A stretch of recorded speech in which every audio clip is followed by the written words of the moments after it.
nome é Regina Teixeira de Barros, eu sou curadora da exposição 100 anos da Semana de Arte Moderna em Acervos do Ceará, em cartaz no Espaço Cultural Unifor entre 22 de março e 31 de julho de 2022.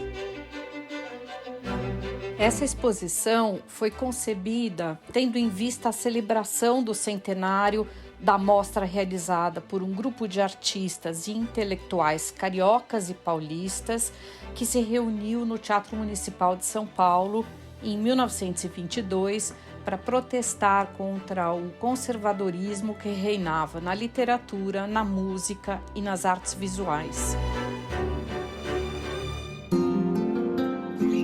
A Semana de Arte Moderna, como ficou conhecido esse evento, teve um papel fundamental na consolidação do modernismo no Brasil. A exposição no Espaço Unifor reúne cerca de 150 trabalhos provenientes do acervo da Fundação Edson Queiroz, mas também de obras cedidas pela Prefeitura de Fortaleza, pelo Governo do Estado do Ceará, pelo Museu de Arte da Universidade Federal do Ceará, o Museu da Fotografia, o fotógrafo Gentil Barreira e a curadora Patrícia Veloso, entre outros colecionadores particulares do Ceará. Embora a Semana de 22 tenha ocorrido em São Paulo, essa urgência pelo novo não se restringiu à região sudeste. Por isso, optamos por incluir na exposição manifestações artísticas ocorridas no Ceará que também apresentam a tendência ou a vontade de renovação, seja nas artes visuais, arquitetura, música ou literatura. A exposição está dividida em 3 grandes núcleos.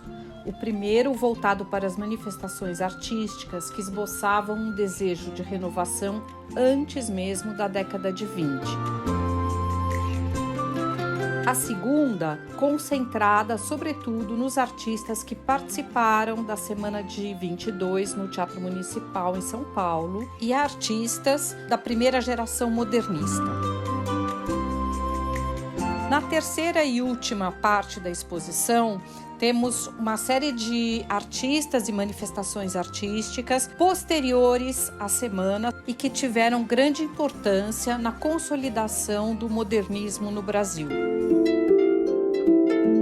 A primeira sala da exposição é dedicada à arquitetura de Fortaleza entre o final do século XIX e a primeira década do século XX. Fotografias de época e imagens projetadas na parede ilustram as mudanças na paisagem urbana, com a presença, por exemplo, de novos meios de transporte, além de casarões em estilo eclético, construídos com materiais modernos, tais como o vidro e o ferro.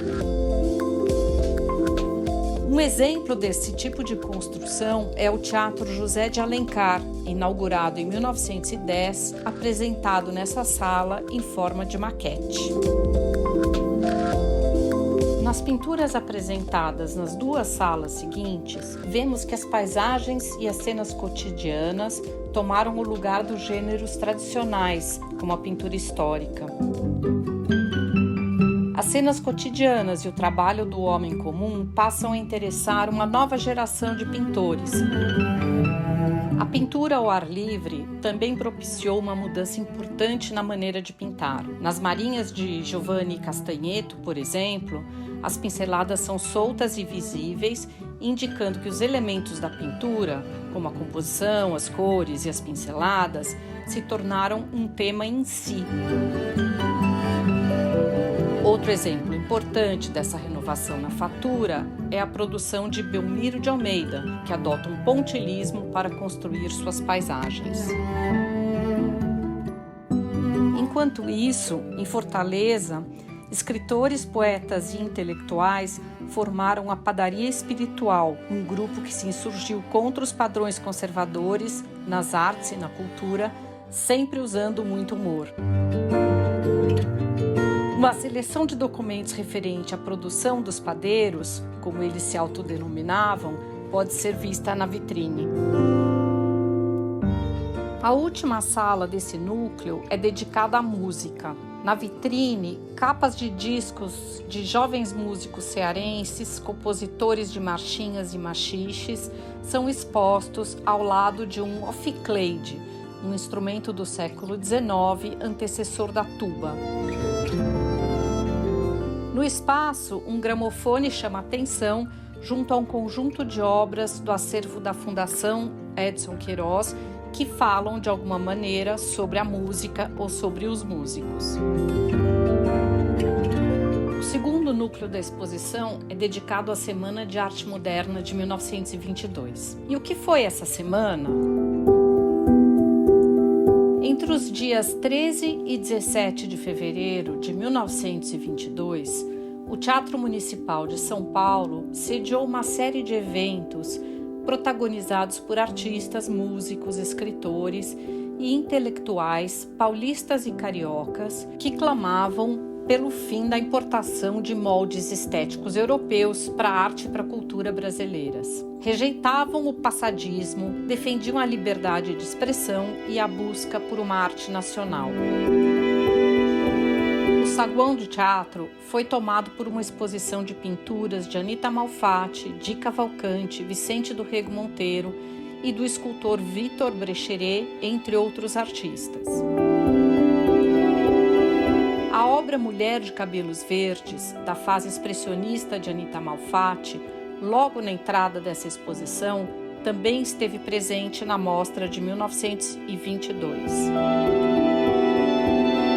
Outro artista que merece destaque é Di Cavalcanti, um agente importante na realização da semana, que apresentou o grupo carioca aos paulistas. Di comparece aqui com uma série de pinturas, além do álbum Fantoches da Meia-Noite, lançado pela editora de Monteiro Lobato no início da década de 20. Nele, Di retrata personagens da vida noturna, um de seus temas preferidos até o fim da vida.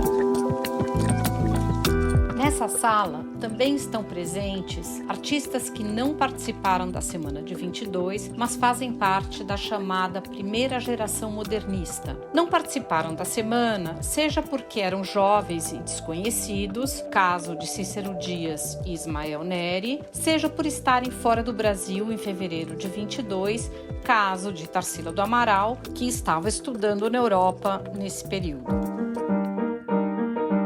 Tarsila está representada nesta exposição por um desenho cubista e uma pintura de 1922, provavelmente realizada no segundo semestre daquele ano, quando já estava de volta ao Brasil. Antônio Gomide e Lazar Segal também integram esse seleto grupo de artistas que foram fundamentais para compreender os primeiros anos do movimento modernista, com contribuições ímpares que ampliaram o repertório das pesquisas artísticas e interpretações sobre o Brasil. O terceiro núcleo da exposição é consagrado a artistas que se projetaram entre 1930 e 1945.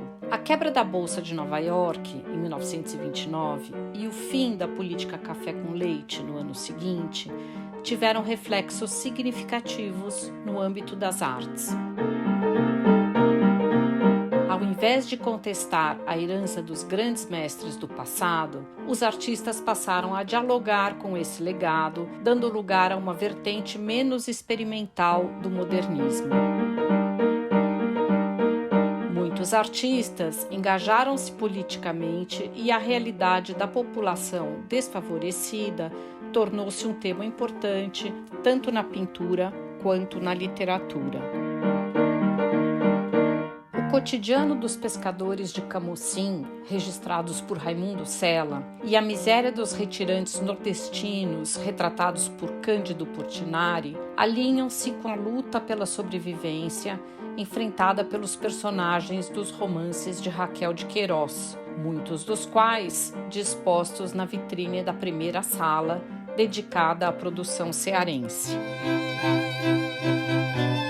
Entre os anos 30 e os anos 40, surgiram também artistas que se interessavam sobretudo pelo ofício da pintura, como Alberto da Veiga Guignard, Alfredo Volpi, José Pansetti e Ernesto De Fiori, esse último também escultor. Eles se tornaram artistas professores de seus contemporâneos, referências essenciais na formação de futuras gerações de artistas. Dos artistas que se destacaram na primeira metade do século XX, Maria Martins e Flávio de Carvalho certamente estão entre os mais singulares da arte brasileira. Ela, pelo conjunto de esculturas surrealistas inspiradas nas lendas amazônicas, e ele pela diversidade de interesses, de pintura expressionista, arquitetura, moda, teatro, dança e performance, e pelo espírito polêmico que sempre cultivou. Nas décadas de 1930 e 1940, a cidade de Fortaleza continuou a crescer e se desenvolver. A abertura de novas avenidas, a luz elétrica substituindo a iluminação a gás, o início da verticalização e a chegada do Art Deco na arquitetura são alguns sinais dessa modernização. Em contrapartida, Lampião, considerado um bandido por uns e um herói por outros, percorria o sertão nordestino com seu bando, aterrorizando as famílias abastadas e evidenciando as contradições do Brasil moderno. A exposição se encerra com 2 projetos empreendidos em Fortaleza, ambos financiados pelos Estados Unidos durante a Segunda Guerra Mundial. No primeiro deles, realizado em 1942, o cineasta Orson Welles veio a Fortaleza para rodar uma parte do filme It's All True, É Tudo Verdade, gerado ainda no âmbito da política da boa vizinhança. O segundo projeto ocorreu em 1943, quando o artista e crítico de arte suíço Jean-Pierre Chablot foi convidado a criar cartazes para a campanha da borracha, que visava recrutar trabalhadores nordestinos para a extração do látex na Amazônia. O látex, exportado para os Estados Unidos, era matéria-prima essencial para os esforços de guerra. Chablot permaneceu em Fortaleza até 1945, contribuindo de maneira efetiva para um novo capítulo do modernismo no Ceará.